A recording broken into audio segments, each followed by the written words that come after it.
Hi అండి, అందరికీ నమస్కారం అండి. Welcome to Anju's world. ఈ రోజు మనము ఒక మంచి అంటే ఇట్ మీన్స్ ఎలాగా అంటే ఒక కొత్త రకమైన, నేను కూడా ఇప్పుడే చూసానండి, అది చాలా వైరల్ అవుతోంది. ఆ రెసిపీ ఏంటో, ఇది బంగాళదుంపల్ని ఇలా కట్ చేసుకొని పెట్టేసుకున్నాం కదా, వాటికి వచ్చిన పీల్ని ఇలా నీట్ గా కడిగేసేసుకొని ఇలా పెట్టేసుకున్నా అండి. ఇప్పుడు మనం వీటిని వేయించుకొని ఏదైనా ఒక స్టవ్ మీద ఆయిల్ పెట్టేసుకొని హీట్ ఎక్కిన తర్వాత ఈ ముక్కల్ని వేయించుకుందాం. ఆయిల్ హీట్ ఎక్కింది, ఇట్లా వేసేసుకుందాం.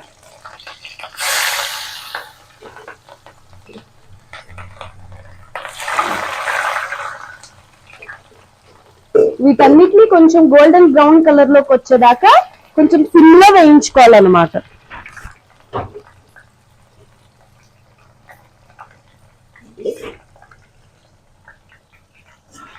నేను ఇదే మొదటిసారండి ఏంటో పీల్ తో, అంటే ఏదైనా వంట అదే కూర పీల్ తో ఇదేంటి రెసిపీ అట్ట, అదేంటో మరి. ఇదిగోండి, ఇప్పుడు ఇలా వేగిపోయినాయి కదా ముక్కలన్నీ. మనం ఏం చేద్దామంటే నీట్ గా ఒక చిల్లుల బేసన్ లోకి తీసేసుకుందాం. నీట్ గా ఆయిల్ అంతా ఇచ్చేసుకొని చిల్లుల బేసన్ లోకి తీసేసుకుందాం. మనకి ఎంత క్రిస్పీగా వేయించుకుంటే అంత బాగుంటాయి అన్నమాట. అందుకని చెప్పేసి కొంచెం క్రిస్పీగా వేయించుకుంటే బాగుంటుంది. మనం జీరో వేస్ట్ తో మనం ఇలా ఐటమ్స్ చేసుకుంటున్నామని అర్థం. అంతే, చూద్దాం. నేను ఇదే మొదటిసారిగా ట్రై చేయటం. ఇలా నీట్గా ఏంటంటే, ఇలా చిల్లులు బేసన్ ఎందుకు తీసుకోమన్నాను అంటే నీట్గా ఉంటుందండి. ఒకవేళ ఆయిల్ అనేది దీంట్లో డిప్ అవ్వకపోయినా, మనం ఇలా జల్లిచ్చి డిప్ అవ్వకపోయినా ఈ చిల్లుల బేసన్లోకి నిదానంగా ఇదవుతుంది కదా, అందుకని చెప్పేసి ఇలా చిల్లుల బేసన్ తీసుకోమన్నాను. ఇప్పుడు మనం ఉప్పు కారం వేసేసుకుందాం.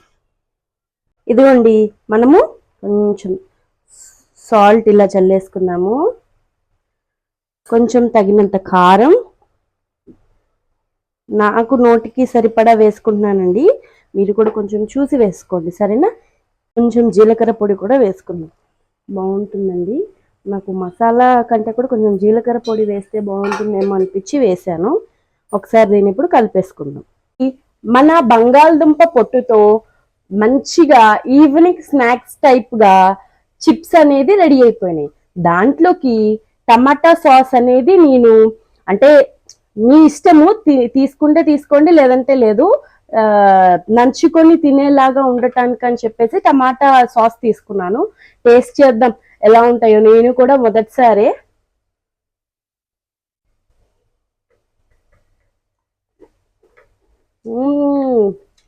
సేమ్ బంగాళదుంప తింటున్నట్టుగా, అంటే బంగాళదుంప చిప్స్ ఉంటాయి కదండి, అలా కొంచెం తింటున్నట్టుగానే కొంచెం ఫ్లేవర్ అలా వస్తుంది.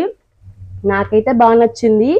ఆయన మాత్రం నాకు రెసిపీ మంచిది పెట్టారని అయితే అనిపించింది, అంటే వైరల్ అవుతున్న రెసిపీ మంచిదని అనిపించింది. ఒక నిమిషం ఆగండి, ఇంకొకసారి టేస్ట్ చూస్తా.